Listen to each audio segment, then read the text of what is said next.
All right, guys, I'm here with the world's strongest man, and we're going to do a physical therapy evaluation on some of his injuries. Yep. See how I'm broken and how to fix it. Get up and get down, get up and get. Hey guys, thanks very much for stopping by the YouTube channel. Today I'm here with Martins. I'm gonna let him introduce himself for those of you who may not know who he is.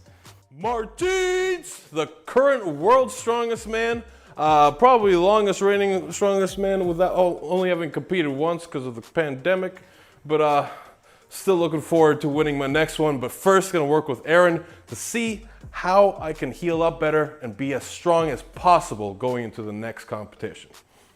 There we go. So just like any strength athlete out there, Martins has been dealing with a bunch of aches and pains. And one of the things that I preach at SquatUniversity is the last thing we want to do is just continue pushing through pain and injury because it's just going to get worse. So if you really want to perform to your greatest potential, you need to pay attention, listen to your body, and work on things.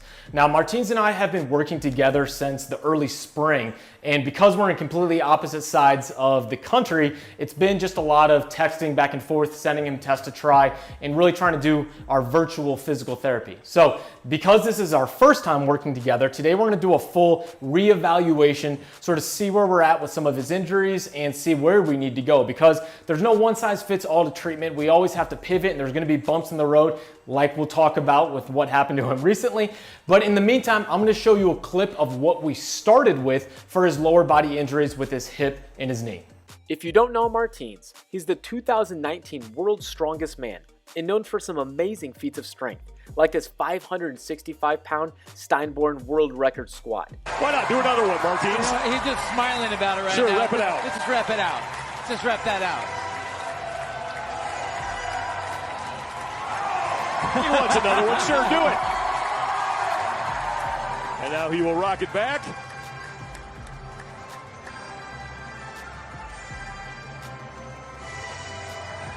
And Martins Licis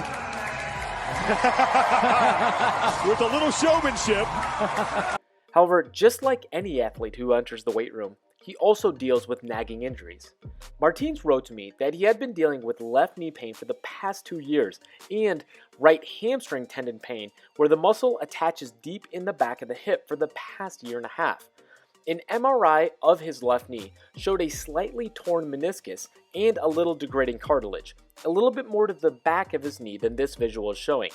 That became irritated when the joint was loaded and moved, like with heavy squats or running. It's important to understand, however, that not all meniscus injuries or cartilage problems are severe enough to require surgery, even though picked up by an MRI, which is why his medical doctor did not believe he needed surgery at this time, meaning physical therapy was the best choice. Most injuries that occur in the weight room are due to movement and technique problems or inappropriate loads when lifting. Over time, these movement or loading problems create tiny amounts of trauma to your body that eventually culminate and lead your body over the proverbial tipping point into injury. For example, when viewing his squat with relatively light weight from behind, you can see he was shifting a good amount to his left side onto his left injured knee.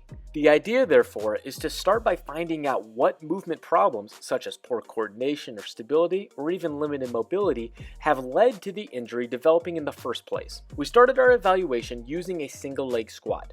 He had difficulty getting into a deep position on the right side due to hamstring stiffness, and he noticed a cracking sensation when squatting on his left leg, feeling a little instability and noting that his quads were not activating smoothly, almost alternating on and off rapidly during the ascent.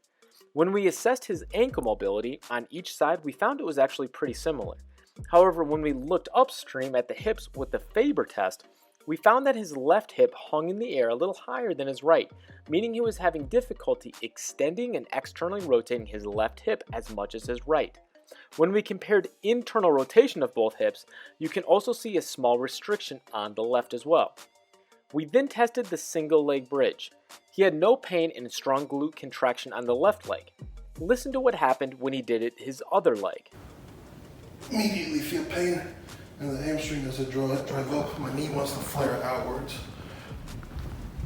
It's hard to get the full extension. Martins wrote to me that his hamstring pain was worse with the knee in a less flexed and more extended position, meaning we were dealing with a load intolerance common to hamstring tendinopathy because we had more load and more pain on the hamstring when it was in an extended or lengthened position. So based on what we found with our evaluation, here's the plan we started with. Assisted hip airplanes and banded joint mobilizations for hip mobility, bridges, good mornings, and touchdowns. The cue for the assisted hip airplane was to open the hips and then close the hips as far as possible in the single leg RDL position, holding onto the bar for balance. Hold the end position for 5 seconds, working on feeling a stretch of the hips. The banded joint mobilizations was used to help improve hip extension and give a gentle stretch to the stiff hip flexors. With the bridges, he performed a set of 10-second holds in a relatively pain-free position to turn on his glutes and take the load off his hamstring. We then performed slow good mornings with a 3-1-3 tempo to improve strength and load tolerance of that injured hamstring tendon. Finally, he finished with a touchdown at a height he could do pain-free, working on control and stability, building the height as he felt comfortable. A week and a half into our rehab, Martins squatted 506 pounds.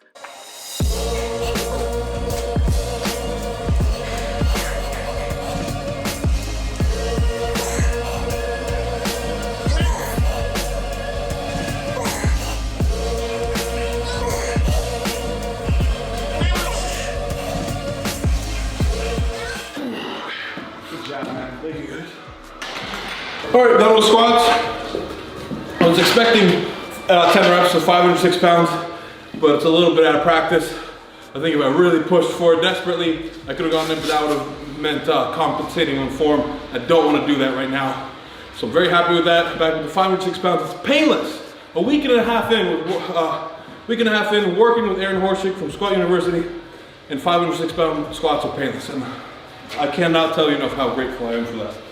So great steps forward. All right, so now that you've seen that, we are now going to do our reevaluation. Now, I'm gonna have Martins just sort of talk about where he is at now with his body, what things he's feeling, and what actually happened to him recently that's going to make us pivot just a little bit in our treatment. All right, so the beginning of this work with Aaron, it was about April, several months ago. I came to him for help with my knee. I had some degenerating cartilage and a slight meniscus tear on the posterior side of my left knee.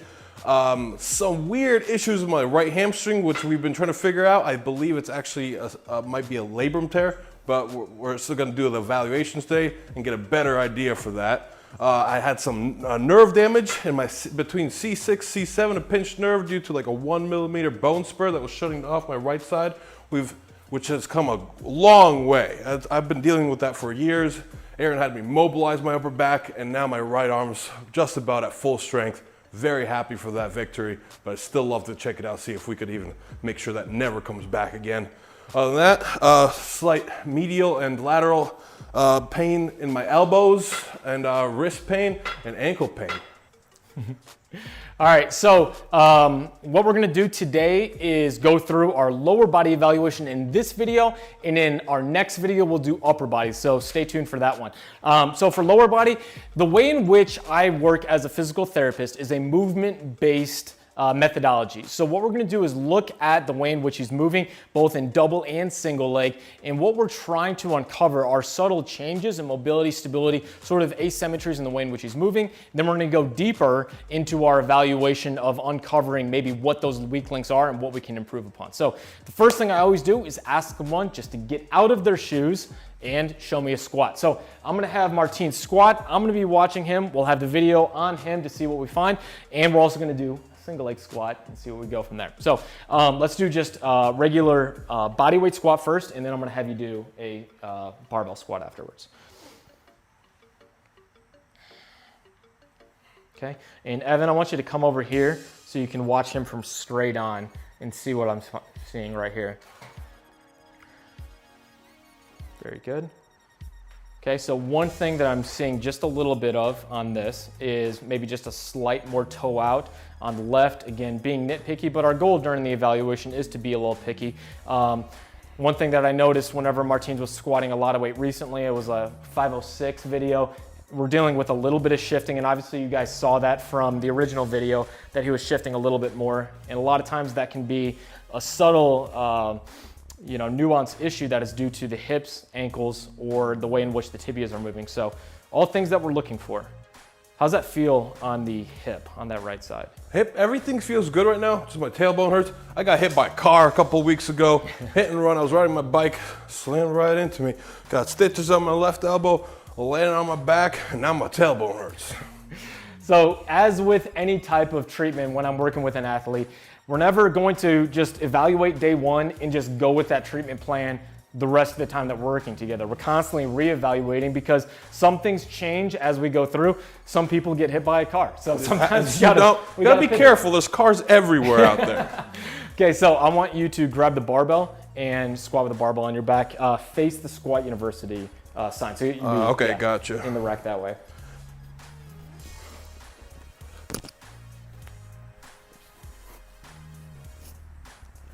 Okay, we'll just go like 5 nice and slow.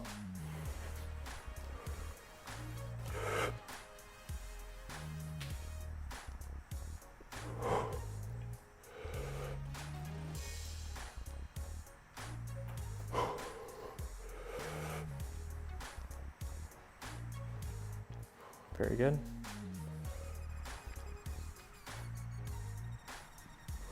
Okay, one more. Okay, very good. Okay, put that back in.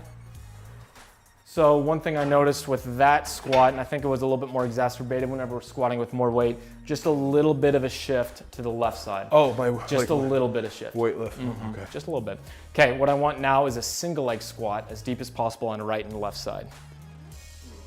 If you want to, you can do it right here so you get a little bit more traction than the wood. Is this floor perfectly level? So, yes, it's perfectly, should be. My weights don't roll. Okay. I don't know why. All right.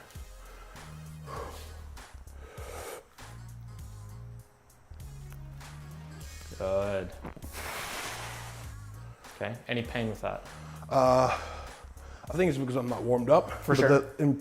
Little impingement on that right side? Yeah, and it almost feels like it runs down. Okay, gotcha. Okay, let's go same thing on the left side. And the tailbone. Tailbone a little bit.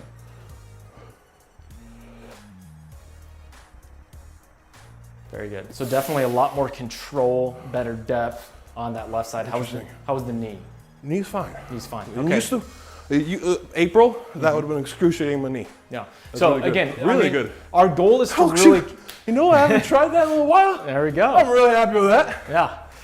Normally, sorry, I'm excited.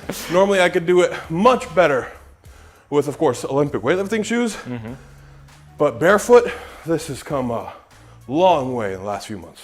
Now, the big reason I wanted you to do these completely cold is because it really helps expose the issue side to side. And you can see with that right single leg squat, much harder, and you wobbled around just a little bit more. That pain a little bit of pain. I still feel that there. tension afterwards. Yep, and we're gonna work on that and sort of see. So that's step one. Now what we're gonna do is sort of break down and go from the feet up. Okay, so step one, we're gonna do a 5-inch wall test. So remember with the thumb and the fist for ankle mobility. So what we're looking for here is not that, we're actually gonna use this right here.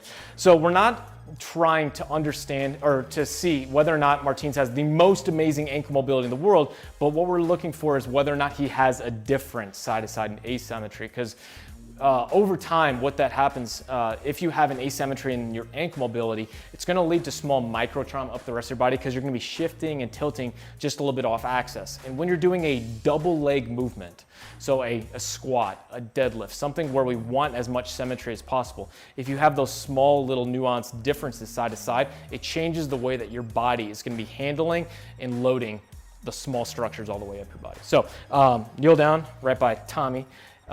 Thumb and a fist away from just right there. So that's gonna be roughly 5 inches. And the big thing I wanna see with this is that your hips are square to outside. Don't get too excited, Tommy. Okay, so hips square, don't let your hips swivel. Ooh. Go straight forward. So that's immediately it feels like my knee wants to push out. Okay. And it's, remember how I was saying my adductor strain? Yes. Like immediately, my adductor actually hurt. Okay. Even just a 2. Okay. Just wanted to be aware. Yeah. So go straight forward as far as you can. Don't let those hips swivel over. Okay, so from right there, we are maybe a good 4 fingers or so. Do you feel like a pinch or block sensation here, or just stiff back? There's a block sensation on the front side. Okay, good. Okay, let's come back. Okay, and do the same thing now with your other side.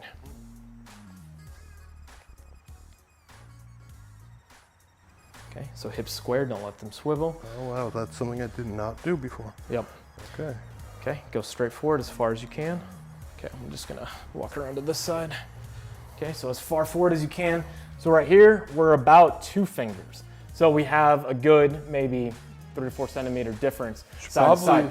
Why it was easier today on my left. Exactly. So what happens is that if you have limited ankle mobility, it's not going to allow the knee to come forward as far, which means that your depth in your single leg squat especially is going to be hampered, and you have to compensate the way you're moving all the way up the chain. So that's one thing. Now, the one thing I like to do is a lot of test, retest in time to see if we can make a change in our movement quality. So what I'm going to have you do is a banded joint mobilization for that ankle. We are going to put a plate. We'll use our nice Eleiko plate right here.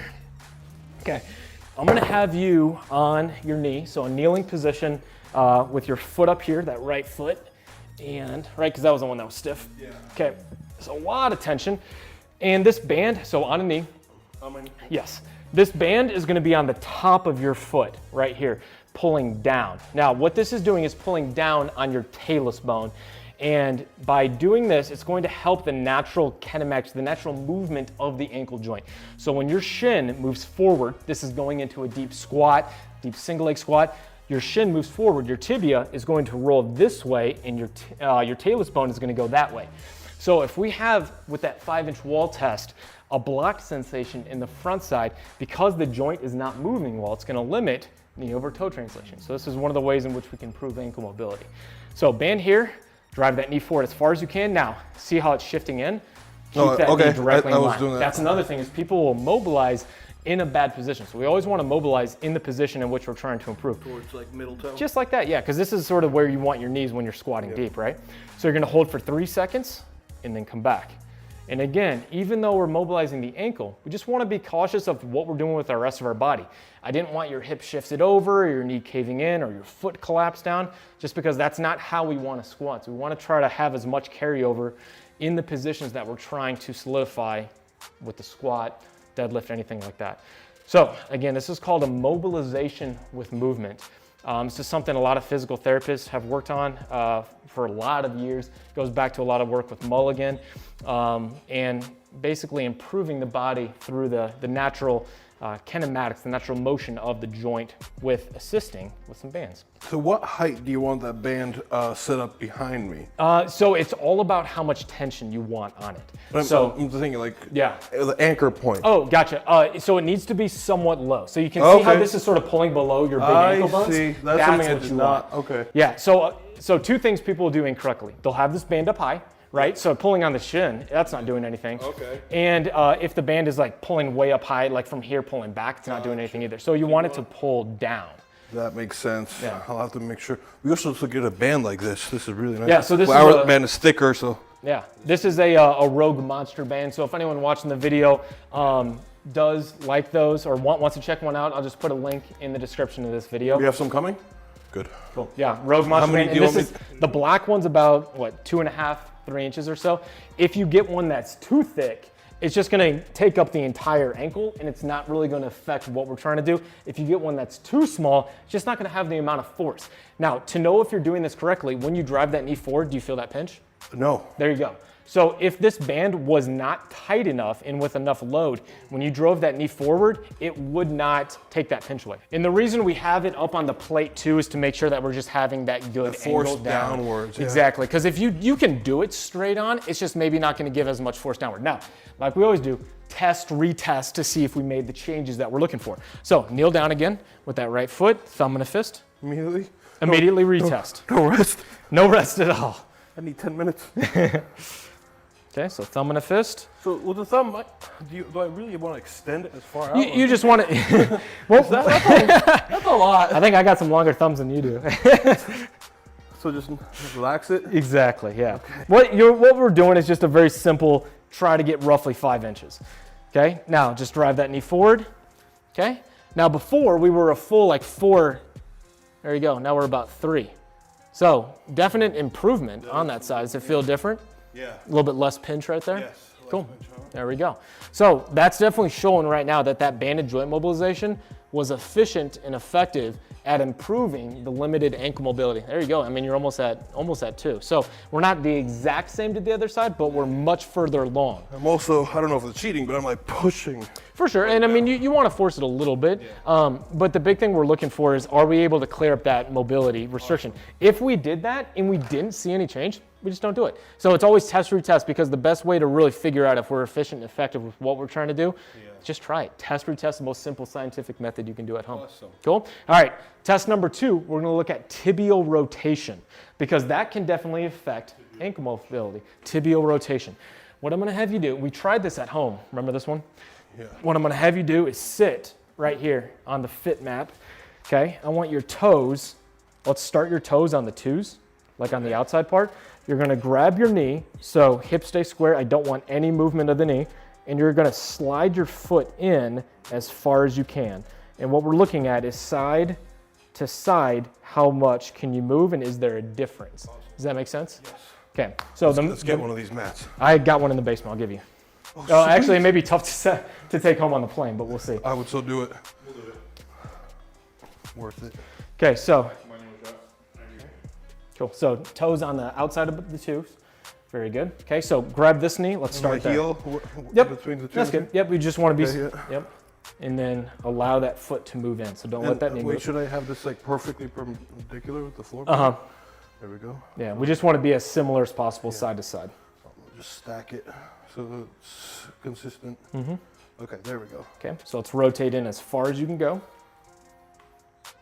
Very good. Yep. Okay. Not bad. Okay. And then let's do the same thing. Keep that foot there. Go the same thing on the other side.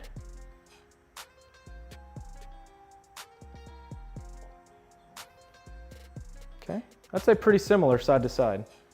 Maybe just a little bit off on that right side. But overall, not too bad. That looks pretty good, side to side. So again, what we're looking for is a difference side to side, a big difference. And that looks pretty similar to me, side to side. I've been working. Yeah. So what we're going with this is just whether or not there's a big difference side to side, and that one looks like it's good. So let's jump up here. What we're gonna do next is look at hip mobility. So I'm gonna have you lay on your back. So I know we did this one a couple weeks ago, which is hip internal rotation. So this leg straight. What we're doing is right here, I'm bringing them up to about 60 degrees of hip flexion. And we're just go for real. Exactly. No, just totally relax, right? Exactly, just totally relax. Okay, we're just looking at side. Okay, have this one straight.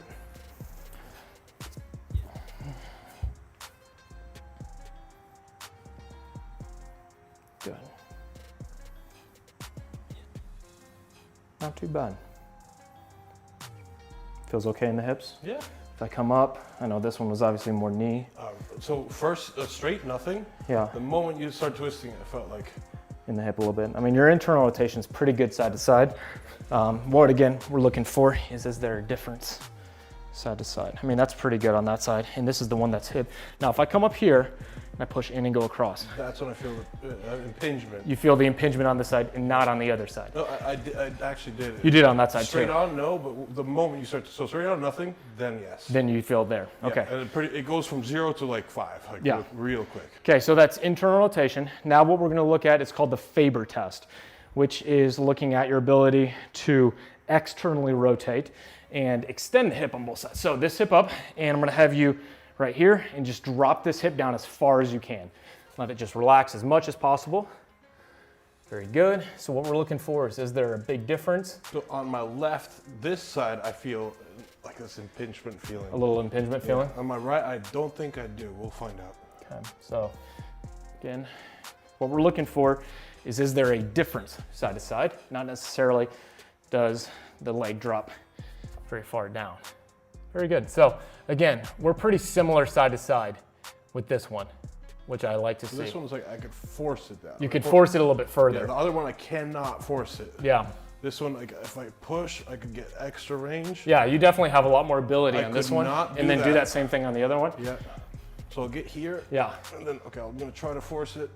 Okay, actually, Not too so bad. bad. It's definitely not as far. And if I were to push here, is that a stretch? Is that it's just that like impingement. impingement, sort of pain? So yeah, I mean, there's just not I've had as much. I've had that for years. Yeah. Like as long as I can remember. So not much range available on this side. Yeah. And if I remember correctly, we were doing that hip airplane a lot on this side, correct? In the I always did it on both. Yeah, and I believe in the focus beginning. was for my left. Yeah, that left side was worse. So what we're gonna do on this one is just see if that can be improved in your ability to drop that leg down with the hip airplane. So let's jump on up real quick. So if you find a difference in the Faber test side to side and one leg is really high, just sort of sitting up there, what you're gonna do is the hip airplane assisted. So it was his left side, so he's going to assume the normal single leg RDL position. Back leg is straight. I'm doing it assisted. Yep, yeah, we'll do the assisted one. And he's going to open his hips up as far as he can, using his hands here for balance. And your goal, bend this knee just slightly. Do you feel that right in the groin? A little bit. A little bit. Maybe So like the goal a is to really try to 3. twist as much as possible to feel a stretch right in that groin region. When I'm doing it on this side, I feel like my spine starts to compensate. Okay, so when you're doing that, really try to just pull your belly button open as much as possible and pull back here. It's okay to really, if you want to, grab the bar a little bit further. There you go.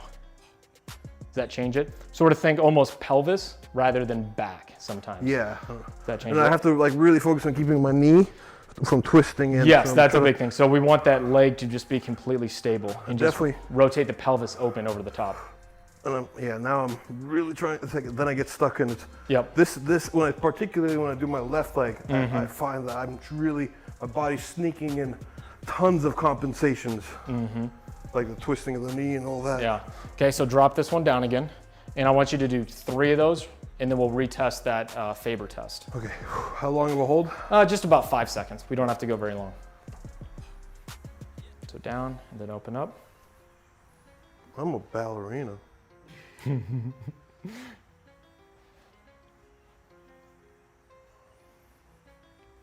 job. Close down. Okay. One more.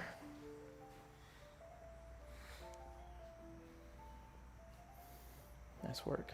Still feeling it in the groin? Yeah, Good. maybe like a 4 or 5. Okay, good. Okay. Pretty good. Let's drop down on your back. And let's see if that's any different. So leg straight, this one up and over. Okay, and just let that leg drop down. Okay, and again, yep, retest. And remember that one, I want you to try to force down just a little bit more too. So you can see now you have that available range of motion that when your muscles kick on, you can open your hip up a little bit more. Yeah. You did not have this ability Really? 2 minutes ago. That's awesome. Yeah. So again, it just shows you that you were limited. It's amazing because when I passively just let it hang, it Yeah. hurts. When I kick in my muscles, actually the pain kind of goes away. And that's why we are also doing the hip airplane unassisted too, so that you can control your body's ability to rotate. And we'll talk about that one in a little bit really as well. good. Yeah. Awesome. So again, it's always test, retest to just see, were you able to make a change? So your original knee pain, one of the things that was really helpful was improving the hip mobility, even though your knee pain was due to something that was a little bit more degrading within the knee, the meniscus. That's right. The way in which a PT looks at it, we don't take sort of an anatomical, pathoanatomical viewpoint and say, well, it's just meniscus injury. Because then how do we know what to do? It's just meniscus. Exactly. A surgeon looks at that because then that's what they cut out, right? Yeah. But at PT, we look at movement because that's something that we can affect. Awesome. So I can improve a weak link in your ability to extend and externally rotate your hip, which is going to change your mechanics of how this knee is loaded whenever you're moving. And by improving it with the hip airplane, now you're moving a little bit more symmetrically side to side. Very cool. Then as we slowly progress in load with the squat, we eventually are able to decrease pain and get back to performance. Awesome. There you go. So, okay, so that was hip mobility. We did ankle mobility. What I want to do now is look at those glutes, how they're turning on, okay? What we're going to do right now is a single leg bridge test. Now, One of the issues early on that we were working on was a believed hamstring tendinopathy. And one of the ways in which you can sort of rule in or rule out hamstring tendinopathy is to load the hamstring in different ranges. So the first thing we did was a single leg bridge with a fairly bent knee. So the hamstring is in a shortened position here, and the way in which you load it is just a single leg bridge. So I'm gonna have Martins come up. Not only are we looking for, is there pain, yes or no, rate the pain, but also what muscles do we feel working really hard to keep the hips up. Acute or obtuse angle of the knee? Let's have really bent. Yeah, there you go. Okay, so pick the hip up, good, hold it up there for a couple seconds. Now what muscles are working hard to keep your hips up? Quads, hamstring, butt, or back?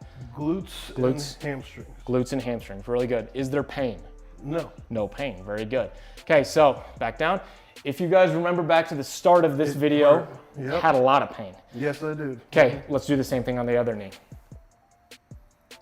Okay, and up. Good, hold it for a couple seconds. Okay, what muscles are working hard on that side?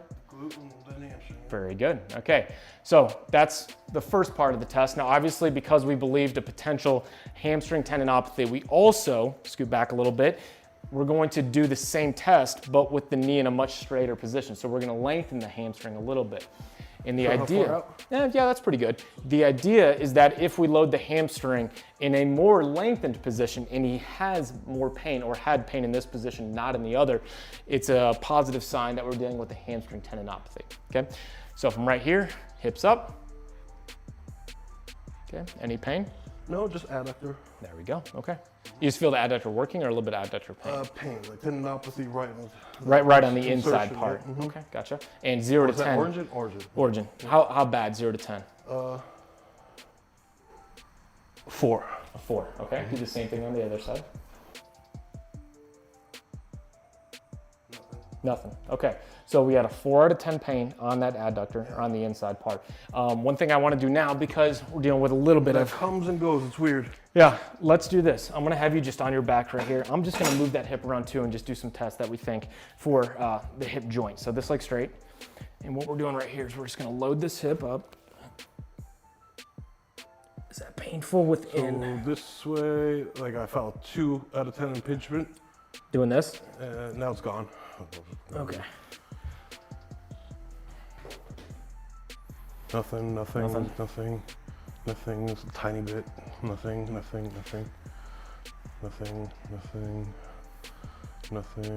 Okay. So it was really just when we went up and in, you could feel that pinching pain on the inside. And is that right in the joint or is it more in that adductor? Right in the joint. Okay. But I find that like my adductor has to work really hard to keep my leg in. Like if I do single leg work, Yeah. it's like my adductors just come out so sore. Yeah. Let's do this. Let's roll on this side and we're gonna do just a simple adductor test. So this leg's gonna be up and over right here. This leg's gonna be straight. Okay, you're gonna pick this hip off the ground and then hold it right here. Don't only push down. So hold nice and strong. Is that painful? Yeah. Yeah, that hurts right there? Like we're up to like a 6 or 7. 6 or 7 pain. So that is an adductor manual muscle test and a really way to load and find out, is this more adductor versus hamstring? If this is a hamstring strain, that's not gonna hurt. Not saying that we weren't dealing with a hamstring It's totally different pain. Totally different. Totally And different again, pain, yeah. a big reason why the evaluation and reevaluation process is so key, because things are never the same the whole time. Yeah. It's always This is a kind of something that's grown lately. yeah, exactly. So that was how much pain? Like 6 or 7. 6 or 7 pain. Okay, and then let's roll on your side, face this way, and I'm just gonna. And sometimes it's one adductor more than the other, but it definitely it's been both. Yeah. So compared to this side, so this leg up, okay, and as high as you can. Okay, don't let me push down. Hold it. Okay, no pain with that side, I'm guessing. Okay, gotcha. This leg straight, and what we're gonna do is I'm gonna pull your hip up and back, and then hold it right here. Okay, don't let me push down, so nice and strong. Good. Okay, so what we're doing is just we're testing the strength of the outside part of the hip compared to the inside. So we definitely have a little bit of adductor pain on the inside. As far as whether or not it's more of a tendinopathy or more of a groin strain, a little bit different, but what we'll do is a couple different. Like tendinopathy, but I could be wrong. Yeah, and really it just changes our approach just slightly as far as what's at work. Tendinopathy, we need to slowly apply more and more load. Whereas if it's more muscular strain, sometimes just backing off, doing some soft tissue work, and then slowly adding more load, it comes back more quickly. Whereas a tendinopathy, there can be good days and bad days, and we really need to manage the That's load what a it's little been bit like. differently. Yeah. Now, we did have, I have noticed that if I do my banded mobilizations, if I stretch my glutes and just really try to get this leg to come over more this way, that pain is less. that pain is less. Yep. And I remember when we were doing the banded joint mobilizations recently, you were able to do your lateral squats much better. Yes. Now, one thing I want to do is stand on up. We're going to do a banded joint mobilization for that hip, because when you did your single leg squat early on, you could not squat deep without the pinching sensation in the front side of the hip. Yeah. Right? So let's do a hip joint banded mobilization. So how we're going to do this is completely lateral. So I will admit, lately I've stopped doing the front ones. I've only been doing the lateral ones. Exactly, that's what we want. Okay. Yeah, the lateral ones are going to be key for you. Yeah, this is another test. So, or this is another exercise. So I'm going to have this on your right hip, and you're just going to be in this position right here. Okay. So let's get a lot of pressure on this. Okay, so all the way up into the hip as far as you can. Right up in the joint. Okay, as far out as you can. Okay, and there we go. Okay, and down on a knee. Okay, now what we're doing in this position is we are gapping the hip joint a little bit. We'll bring our skeleton over here. Tommy, the skeleton. Tommy, demonstrate. So your hip joint, when you go to move your leg like this through hip flexion, this joint is going to move and try to stay in the center of the socket. But what happens is that if this joint is tracking a little bit off axis, it can run into the front side of the socket and create that hip impingement. So what we're doing with a banded joint mobilization is just gapping the joint just a little bit more laterally and giving ourselves a little bit more motion to play around with within the joint. Now the idea of what we're going to do is a little bit more mobility and then neuromuscular re-education. So what you're going to do from here is let that knee fall in. Push it in. Yep. And then you're going to relax the lateral hip. Try to just relax as much as possible. Does that feel okay? Yeah. Okay, so a couple seconds here. This is the mobility work, so we're gapping the lateral hip. Sometimes, how hard should I be pushing it? Because sometimes I just come way up here because it allows me more range. That's completely fine. That's completely fine. Yeah. So the goal is that there's a very, very stiff hip capsule that surrounds the joint. And then from here, by pushing out to the side, I want you to squeeze your glute like crazy. Does this feel okay on the adductor?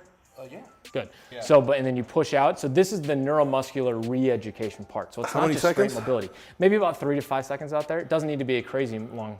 So we're sort of cycling back and forth between mobility, of focusing on allowing the hip joint to sort of open up while the knee goes into internal rotation. Now, this takes a lot of effort and force to feel that feeling. And it's not like a crazy hard stretch. This isn't like a soft tissue stretch. Exactly. And then when you push out, now we do the neuromuscular re-education, trying to get those glutes to do this job of opening the hips. So this would be a good thing to do also on that right side or on that left side too, because you felt like you couldn't open those hips. Right? Yeah, exactly. So a lot of the stuff, it doesn't have to be just one side. Good. So we'll just do a couple of these. We had to change cameras just briefly because the battery ran out, but we're going to do banded joint mobilization again. I'm going to have you do just like three. How many reps? Let's just do one more, and then we will, I'm going to have you on your back. I'm going to move the hip around again, and we'll see what it feels like. And then we'll do the ankle one just one more time for like a second, because it's been a minute. And then I'm going to have you do your deep squat again. Okay, jump out of there and lay on the ground. Good dismount. That legitimately exhausts my legs. Like I feel it's tough. My adductors and my glutes. No, I've been doing these lately. It's one of the new ones in the arsenal. Yeah. But yeah. Okay, so on the ground. What am I doing? On your back. We're just going to retest. On the back? Yeah. Okay, so from right here, just picking up and going in. Do you still have that pinch sensation? Less. It's there, but it's less. There, but much less. Very good. Okay, what I want you to do is that single leg bridge one more time and just see if that changes your adductor.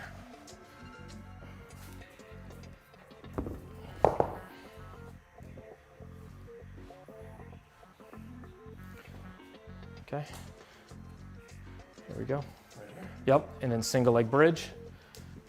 Okay. Nothing in the adductor. Nothing. So we went from a 4 out of 10 pain to 0. to 0. All right. Literally 0. So showing us right there that the hip joint mobility dramatically affects the way in which you're loading your adductors. Because remember, the adductors are a very powerful muscle to create hip extension, which is what we're doing here.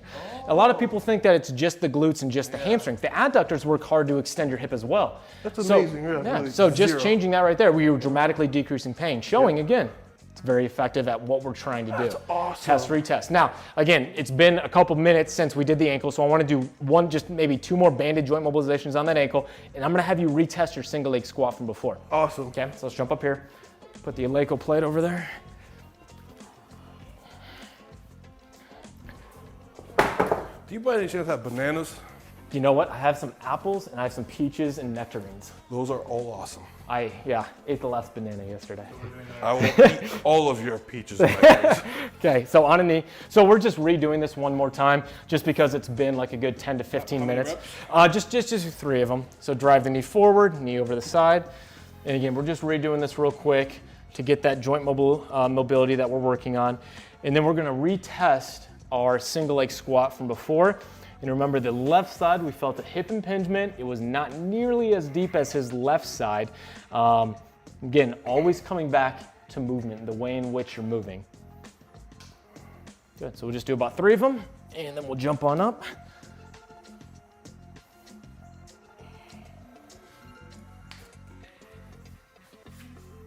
Cool. All right, left leg first. Give me like 10 minutes.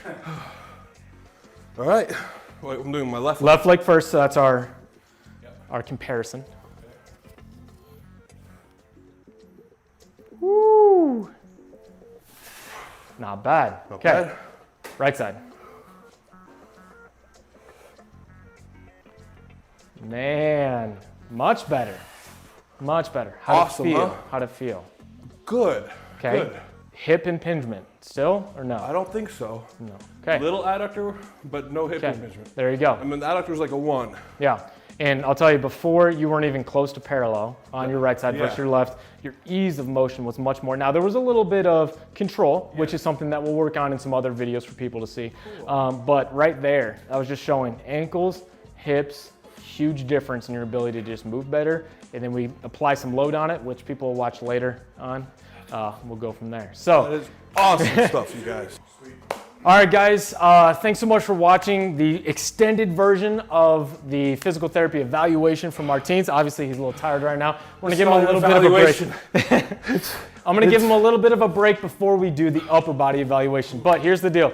If you guys are interested in learning more about the type of stuff that I'm doing as far as physical therapy evaluation, if you're dealing with your own aches and pains, that's where all my content is on SquatUniversity, on our YouTube, on my blog. If you're interested in learning a little bit more and having this resource at your fingertips, I do have a new book that's gonna be coming out January 2021 called Rebuilding Milo. It would mean so much to me if you guys would pick that up. I'm gonna put the pre-order link in the bottom of this video. So if you guys have any questions for Martins and I, let us know in the comment section below. And until next time, guys, happy squatting. They say that energy flows where attention goes, so I pay no mind. Why waste my time with all these negative cats scratching? So caught up in their egos, these people have lost.